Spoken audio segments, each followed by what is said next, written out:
आज हम देखेंगे क्लास 8 की वर्कशीट नंबर 4 और सब्जेक्ट क्या है इंग्लिश। ठीक है, तो इसमें हम एडजेक्टिव्स देखेंगे। तो फर्स्ट ए वाला क्वेश्चन क्या है, match the adjectives to the nouns they described. ठीक है, तो फर्स्ट हमें क्वेश्चन करके दिया है कि राइप क्या है, मैंगो है।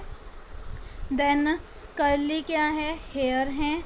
और हॉट क्या है, मिल्क है। और इंटरेस्टिंग क्या है, बुक है। ठीक है, तो ये कन्निंग क्या है, फॉक्स है। ठीक है, तो ये ऐसे हमने मैचिंग कर ली है।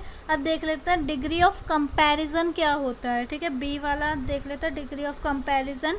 पूजा इज़ अ टॉल गर्ल। ठीक है, पूजा क्या है, एक टॉल गर्ल है, मीन्स लंबी है। तो ये एक पॉजिटिव हो गया कि उसका किसी के साथ कंपैरिजन नहीं हो रहा, बस वो उसे बस क्या करा है, जजमेंट दी है कि वो एक टॉल गर्ल है। ठीक है, जैसे बोल देते हैं कि तुम बहुत लंबे दिख रहे हो या तुम बहुत लंबे हो गए, तो ये एक जस्ट जजमेंट है। ठीक है, ऐसा कुछ कंपैरिजन नहीं है। Then Vijay is taller than Puja. तो ये तो कंपैरिजन हो गया कि एक चीज़ को दूसरी चीज़ से कंपेयर करा जा रहा है। तो ये क्या है कि पूजा को कंपेयर किया विजय को कंपेयर किया है पूजा से, पूजा को कंपेयर किया है विजय से। देन थर्ड क्या है, राशि is the tallest of the three. तो ये क्या हो गया, सुपरलेटिव, कि उससे दो से ज़्यादा अगर हो ना, तीन या तीन से ज़्यादा को कंपेयर करा जाए तो उसे हम क्या कहते हैं, सुपरलेटिव। तो यहाँ पर राशि को किससे कंपेयर करा जा रहा है, इन दोनों से कंपेयर करा जा रहा है। और ठीक है, तो यहाँ पर तीन जनों का कंपैरिजन हुआ ना। ठीक है, यहाँ पर ये मत समझना कि दो जनों का ही तो कंपेयर हुआ, लेकिन नहीं, यहाँ पे तीन जनों का एक दूसरे से कंपैरिजन हुआ, तब कंक्लूजन निकल के आया कि राशि is the tallest of the three. ठीक है, तीनों में से सबसे ज़्यादा टॉलेस्ट कौन है, राशि। अब यहाँ पर क्या है, most of the adjectives have three form of comparison. इनके क्या है, थ्री फॉर्म ऑफ कंपैरिजन है। फर्स्ट क्या है, पॉजिटिव, जिसे डिस्क्राइब वन, एक को ही डिस्क्राइब करते हैं। कंपैरेटिव, जहाँ पर दो जनों को कंपेयर करते हैं। सुपरलेटिव, जहाँ पर दो या दो से ज़्यादा को कंपेयर करते हैं, या तीन को। ठीक है, तो यहाँ में समझ में आ गया होगा कि क्या है, दो एक को कंपेयर, अगर एक के बारे में बात कर रहे हैं तो पॉजिटिव, दो के बारे में बात कर रहे हैं तो कंपेयर, और दो से ज़्यादा के बारे में बात कर रहे हैं मतलब थ्री या थ्री मोर देन थ्री, तो वो क्या होगा, superlative. They are used for comparing person, places, things, animals और ideas। तो ये किसके लिए एडजेक्टिव्स होते हैं, किस लिए, कंपेयरिंग करने के लिए, दूसरे के आइडियाज़ को, एनिमल्स को कंपेयर करने के लिए, थिंग्स को कंपेयर करने के लिए, प्लेसेस को एज वेल एज पर्सनस को। ठीक है, तो ये आपकी डेफिनेशन हो गई है, साफ सीधी बात कि एडजेक्टिव्स पूछ लिया जाए तो आप ये डेफिनेशन लिख सकते हो। अब आते हैं नेक्स्ट सी वाले पार्ट पे। तो वो हमसे क्या बोल रहा है, सी वाला पार्ट है, how to change the degree of adjectives. कैसे हम डिग्री चेंज कर सकते हैं।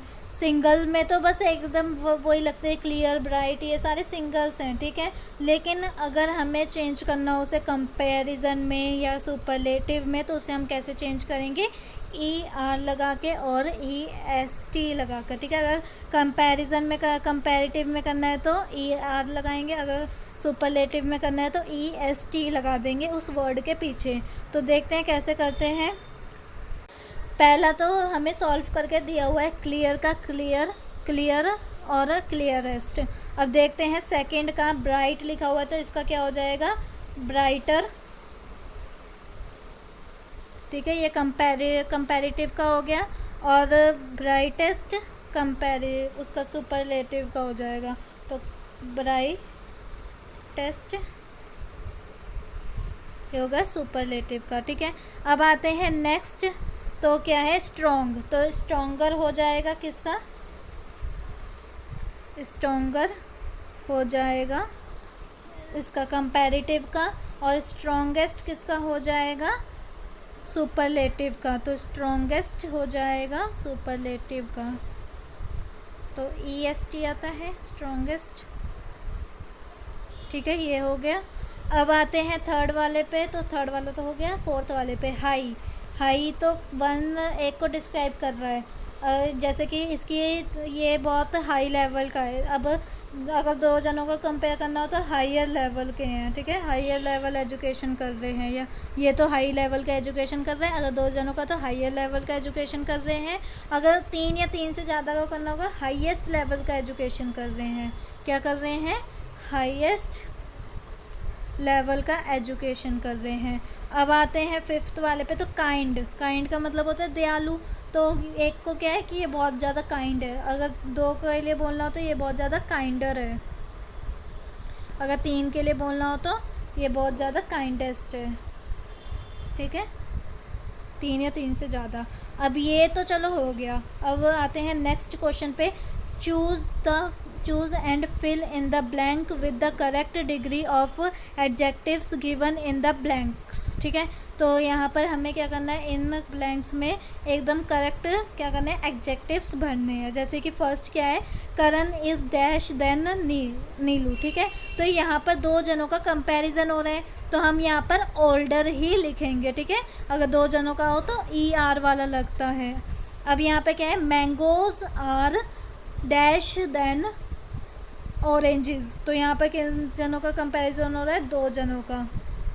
तो यहाँ पे भी हम क्या लिखेंगे, स्वीटर, ठीक है। तो हम यहाँ पर क्या लिखेंगे, स्वीटर लिख देंगे, SWEETER। अब आते हैं नेक्स्ट वाले पे, थर्ड वाले पे, तो जून 21 is the dash of the year, ठीक है। तो यहाँ पर क्या है, ईयर के अंदर 365 या 366 डेज होते हैं, है ना, सबको पता है। तो यहाँ पे इतने सारे दिनों के साथ, तीन या तीन से ज़्यादा, मतलब इतने सारे दिनों के साथ 21 को कंपेयर करा जा रहा है, वो भी जून के। तो यहाँ पर क्या आ जाएगा, लॉन्गेस्ट, ठीक है। अब आते हैं नेक्स्ट वाले पे, फोर्थ वाले पे, तो an elephant is dash than the lion. तो यहाँ पर दो जनों का कंपैरिजन हो रहा है, मीन्स बिगर।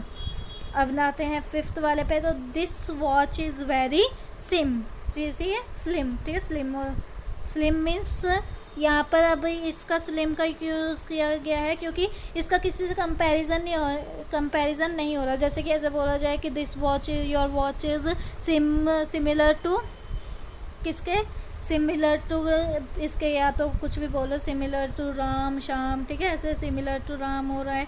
तो ये हमारा क्या हो गया, कंपैरिजन करना किसी दो जनों के बीच में। अगर एक का ही डिस्क्राइब कर रहे हैं, अब तुम ड्रेस लेके आए हो, ठीक है, आप कोई ड्रेस लेके आए हो, बढ़िया है, तो वो क्या कहेंगे, दिस ड्रेस इज़ ऑसम, ठीक है। अगर दो जन दूसरा भी तुम्हारे साथ ड्रेस ले आया तो क्या कहेंगे, your dress is awesome than this dress, ठीक है।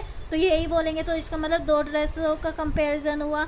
अगर एक और ड्रेस ले आया कोई बंदा, लो भाई, तो क्या कहोगे, this dress is awesome than this two, ठीक है।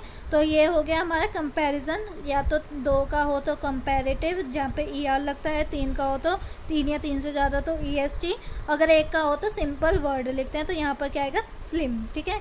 ये हमारी हो गई है कंप्लीट वर्कशीट। देन मिलते हैं हम अपनी नेक्स्ट वर्कशीट। अगर आपको मेरी वीडियो अच्छी लगी और आप चाहते हो कि ऐसी वीडियोस और आती रहें तो इसे लाइक कीजिए, शेयर कीजिए एंड सब्सक्राइब करिए। Thank you.